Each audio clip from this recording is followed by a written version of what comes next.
ഏറ്റെടുക്കാം എന്ന് പറഞ്ഞു. അപ്പൊ അങ്ങനെ അഖിലിന്റെയും വൈഫിന്റെ ഒക്കെ ഒരു എഫോർട്ട് മൂലമാണ് ഇങ്ങനെ കൃത്യമായിട്ട് ഞങ്ങൾക്ക് ഈ കുട്ടീനെ കിട്ടുകയും കൃത്യമായിട്ട് പ്ലാൻ ചെയ്ത പോലെ തന്നെ ഷൂട്ട് നടത്തുകയും എത്തിയും ചെയ്തത്. ബാക്കിയുടെ 4 ദിവസം പ്രായമുള്ള ഒരു കുട്ടിയെയാണ് ഇവന്റെ കയ്യിലേക്ക് ഏൽപ്പിച്ചത്. അപ്പോൾ ഇത് കാണുമ്പോൾ ആ കുട്ടിയെ ഒന്ന് എടുത്തു പിടിച്ചുകൊണ്ടുള്ള ആ ഒരു അഭിനയം എങ്ങനെയായിരുന്നു വിവരിക്കാമോ? ആക്ച്വലി പറയുകയാണെങ്കിൽ അതിന് നന്ദി പറയേണ്ടത് എൻ്റെ അച്ഛനോടും അമ്മയോടുമാണ്. കാരണം 4 ദിവസമായിട്ടുള്ള ഒരു കുട്ടി ജനിച്ചിട്ട് ആ കുട്ടീനെ കൊണ്ട് സെറ്റിൽ വരുന്നത്, സെറ്റിൽ എല്ലാവർക്കും അറിയാം ഒരു അത്ര എളുപ്പമല്ലല്ലോ. അപ്പോൾ നമ്മൾ വിചാരിക്കുന്ന പോലെ ഒരു ന്യൂ ബോൺ ബേബിക്ക് പറ്റുന്ന ഒരു അറ്റ്മോസ്ഫിയർ അല്ല ഒരു ഷൂട്ടിംഗ് സ്ഥലം.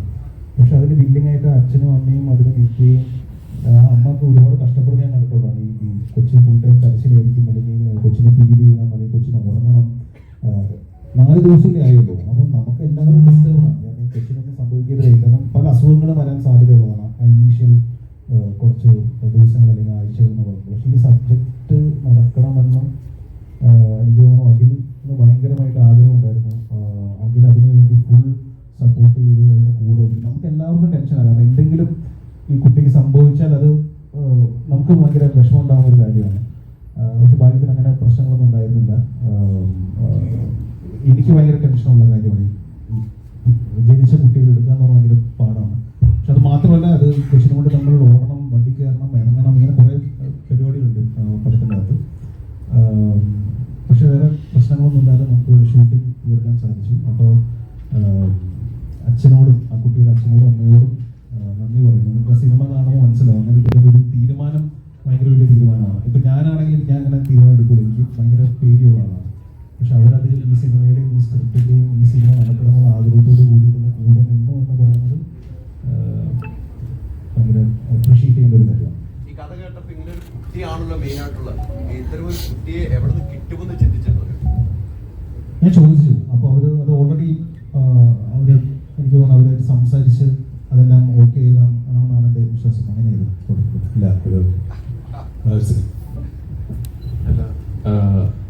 അതാണ് മാജിക് ഫ്രെയിംസ് എന്ന് പറയുന്ന കമ്പനിയുടെ ഒരു വളർച്ച. കാര്യം മാജിക് ഫ്രെയിംസിലെ നമ്മുടെ സിനിമകളിലെല്ലാം നോക്കുന്ന ആളാണ് അഖില്, സന്തോഷം, അങ്ങനെ ഇതുണ്ട്. അപ്പം ഈ ടാസ്ക് ആരെടുക്കും? അപ്പം അഖിലിനെ സംബന്ധിച്ച് അഖില് കുറച്ച് ജൂനിയറാണ്. അപ്പം ഇങ്ങനെ കറക്റ്റായിട്ടൊരു ഇത്ര ദിവസമുള്ളൊരു കുട്ടി വരണം, അപ്പം അഭിനയിക്കണം, ഒപ്പം ഉണ്ടാവണം. അപ്പോൾ ഇത് പുറത്തുനിന്നും ഇങ്ങനെ ഒരു കുട്ടീനെ കിട്ടുമെന്ന് ഡൗട്ട് ഉള്ളത് കൊണ്ടിട്ടും നമ്മുടെ ഒരു വിഷമം ഈ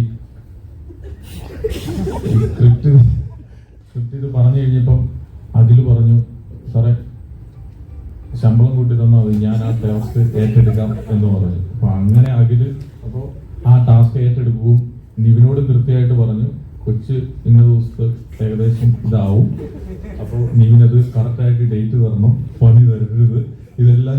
അല്ലെങ്കിൽ സാധാരണ രീതിയിലെ ഡേറ്റുകൾ ഇപ്പോൾ ഒക്കെ മാറിപ്പോവല്ലോ, പ്രീവിയസ് സിനിമകളുടെ എന്തെങ്കിലും ഡേറ്റ് ക്ലാഷ് കൊണ്ടിട്ടോ അങ്ങനെയൊക്കെ. അപ്പൊ അതുകൊണ്ട് അത്രയും അധ്വാനിക്കുന്ന വർഗത്തിന്റെ ഒരു ഭാഗം അഖിലിന്റെയും വൈഫിന്റെ ഒക്കെ ഒരു എഫോർട്ട് മൂലമാണ് ഇങ്ങനെ കൃത്യമായിട്ട് ഞങ്ങൾക്ക് ഈ കുട്ടീനെ കിട്ടുകയും കൃത്യമായിട്ട് പ്ലാൻ ചെയ്ത പോലെ തന്നെ ഷൂട്ട് നടത്തുകയും എത്തിയും ചെയ്തത്. ബാക്കിയുടെ അല്ല, അതിപ്പോ നമ്മള് 4 ദിവസം പ്രായമുള്ള കുട്ടിയെ ഷൂട്ടിംഗ് തരിക എന്ന് പറഞ്ഞു കഴിഞ്ഞാൽ നമ്മൾ ഇനീഷ്യലി പ്ലാൻ ചെയ്യുമ്പോൾ അതത്ര വലിയ കേസില്ല. ഡെയിലി നമ്മൾ ഷൂട്ട് പോകുന്നു, ഒരു ദിവസത്തിനൊക്കെ നമുക്കൊരു കുട്ടിയെ ഈസിയായി കിട്ടും. അപ്പൊ അങ്ങനെ ഈസിയായി ആലോചിച്ചതായിരുന്നു. ഒരു ലാസ്റ്റ് ഒരു 3 മാസമായിട്ട് നമുക്ക് കുട്ടിയെ കിട്ടാത്ത ഒരു അവസ്ഥ വരുമ്പോഴാണ് അതിൻ്റെ മറ്റേ വൈഫ് പ്രസവിക്കുന്നു. ഞങ്ങൾക്ക് അഖിലിനോട് ചോദിക്കണമെന്നുണ്ട്, പക്ഷെ എങ്ങനെ ചോദിക്കാമെന്ന് അറിയുന്നില്ല. അപ്പൊ അഖിലിന് ഭയങ്കര പ്രഷർ കൊടുത്തപ്പോൾ അവസാനം അഖിൽ പറഞ്ഞു, ഇങ്ങനെ ഒരു സംഭവം നിങ്ങളൊന്ന് മഞ്ഞ. അപ്പൊ ഞാൻ ചോദിച്ചു, വീട്ടിൽ ചോദിക്കും, ഫാമിലിയോട് ചോദിക്കും, അവർക്ക് ഓക്കെ ആണെങ്കിൽ നമുക്ക് നോക്കാം. കാരണം 4 ദിവസം എന്ന് പറയുമ്പോൾ ഇമ്മ്യൂണിറ്റി പോലും പ്രോപ്പർ ആയിട്ട് ഉണ്ടാവില്ല. അപ്പോൾ പറയേണ്ടത് എന്താ വെച്ച് കഴിഞ്ഞാൽ നമ്മൾ ഷൂട്ട് സമയത്ത് വളരെ ആ കുട്ടിയെ ടേക്ക് കെയർ ചെയ്യാൻ വേണ്ടി വളരെ സ്പെഷ്യൽ കെയർ ആൻഡ് കൺസേൺ കൊടുത്തിട്ടാണ് അത് ഷൂട്ട് ചെയ്തത്.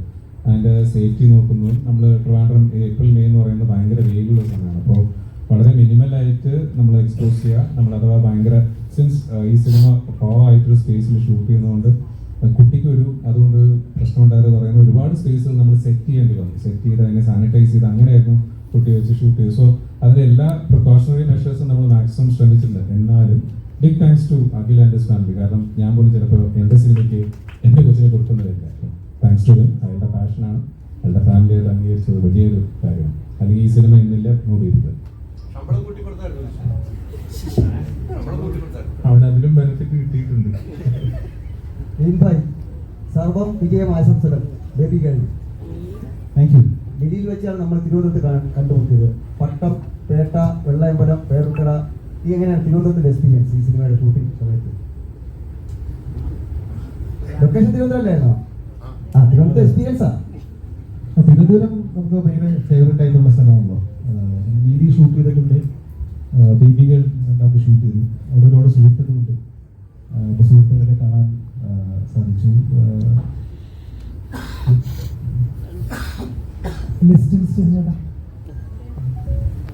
ലിസ്റ്റിൻ ചേട്ടന്റെ ഹിസ്റ്ററി പരിശോധിച്ചപ്പോൾ ചേട്ടന്റെ ഫസ്റ്റ് സിനിമയാണ് ട്രാഫിക്. അത് റിലീസാവുന്നത് 2011 ജനുവരിയിലാണ്. 15 വർഷങ്ങൾക്ക് ശേഷം മറ്റൊരു ജനുവരിയിലാണ് ബേബി ഗേൾ വരുന്നത്. ഈ സിനിമ കുറച്ചും കൂടി ചേട്ടൻ വളരെ ഇമോഷണലായിട്ട് ചെയ്തതാണെന്ന് തോന്നുന്നുണ്ട്. കാരണം ഇമോഷണലായിട്ട് വളരെ സിനിമനെ സമീപിക്കുന്ന ആളായിട്ടാണ് എനിക്ക് പേഴ്സണലി തോന്നിയിരുന്നത്. അപ്പോൾ ചേട്ടൻ ചോദിച്ച് മേടിച്ച സിനിമയാണോ അതോ കോയിൻസിഡൻഷ്യലി ഇങ്ങനെ വന്നതാണോ? ഇതെല്ലാം ഞാൻ ചോദിച്ചു വാങ്ങിച്ചതാണ്.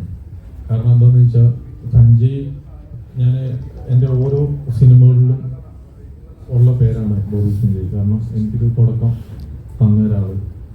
കാര്യം ഞാൻ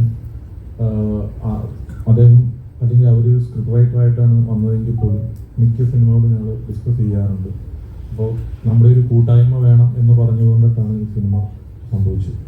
പിന്നെ ഞങ്ങൾക്കിത് ഡിസംബർ അല്ലെങ്കിൽ ജനുവരി 7th ചെയ്യാൻ വേണ്ടിയിട്ടായിരുന്നു പ്ലാൻ ചെയ്തത്. അപ്പം ഞങ്ങളുടെ ഈ സിനിമയുടെ റീ റെക്കോർഡിങ്ങും അതെല്ലാം കുറച്ച് ലേറ്റായി പോയത് കൊണ്ടിട്ട് അത് ആ സമയത്ത് സംഭവിച്ചില്ല. അല്ലെങ്കിൽ ഞങ്ങൾ കുറച്ചും കൂടെ ഏർലി ആയിട്ട് ചെയ്യേണ്ട ഒരു സിനിമയായിരുന്നു.